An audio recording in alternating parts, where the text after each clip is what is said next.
I'm Stephanie Donaldson, and over the course of the next 4 lectures, I'm going to be helping you to get to grips with being an organic gardener. Over the 4-week course, I will be presenting a series of lectures that will help you understand both the big issues, in other words, the philosophy behind organic gardening, and the practicalities, in other words, how to do it. I will guide you through the steps you can take to adopt a chemical-free, sustainable and benevolent way of caring for your garden that will be good for your health and that of the environment while keeping your garden looking great. Lecture 1, The Philosophy and Origins of Organic Gardening. This is an introduction to the subject and the people who have turned an age-old way of tending the soil and growing plants into the most environmentally kind and sustainable way of gardening for the 21st century. I'm an organic gardener, and presumably, given that you've signed up for this course, you are too, or would like to become one. So what is organic gardening?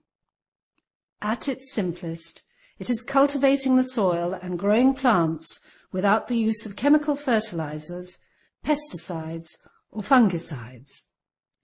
Organic gardeners believe that the key to successful growing is to create a healthy soil.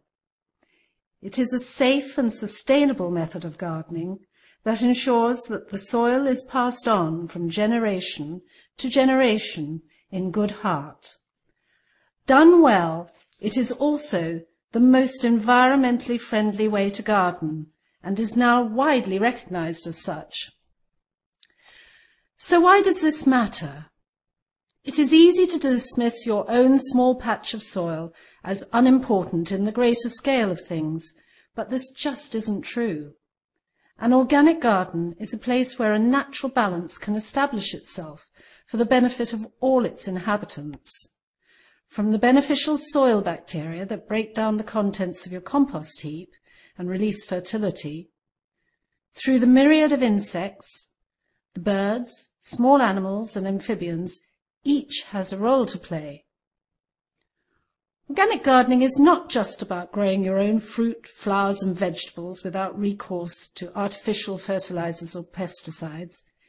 It's about promoting biodiversity and helping maintain the chain of innumerable life forms in the process. It is extraordinarily complex and interconnected. For example, did you know that ants are symbiotic with violets, cyclamen and coreodalis? There's a fleshy bit on the seeds which they take down to their nests and feed to their young, before taking the seed away to grow elsewhere. So before dismissing anything as a nuisance or irrelevant, we should be aware that everything has a role in the organic garden, even those we would rather be without.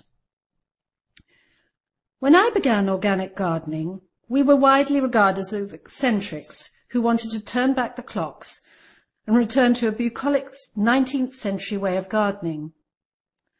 I don't suppose the fact that many of us, myself included, were hippies living an alternative lifestyle helped. But we had all read Rachel Carson's book Silent Spring, and we were frightened by her description of the damage being caused by the widespread use of pesticides.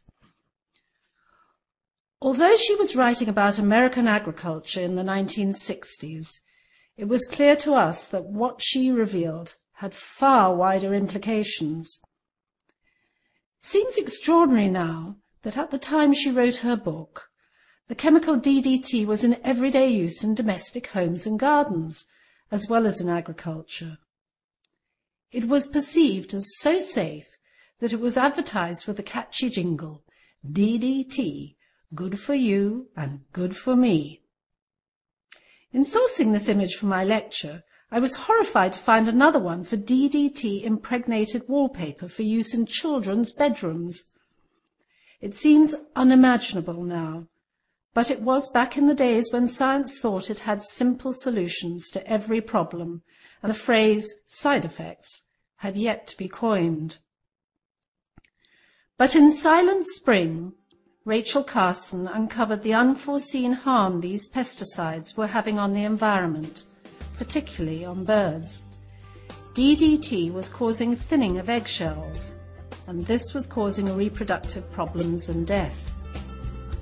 Evidence of the damaging effect of this and other chemicals was growing, but the manufacturers had much to lose by going public. Rachel Carson accused them of a cover-up, and public officials of uncritical acceptance of industry claims.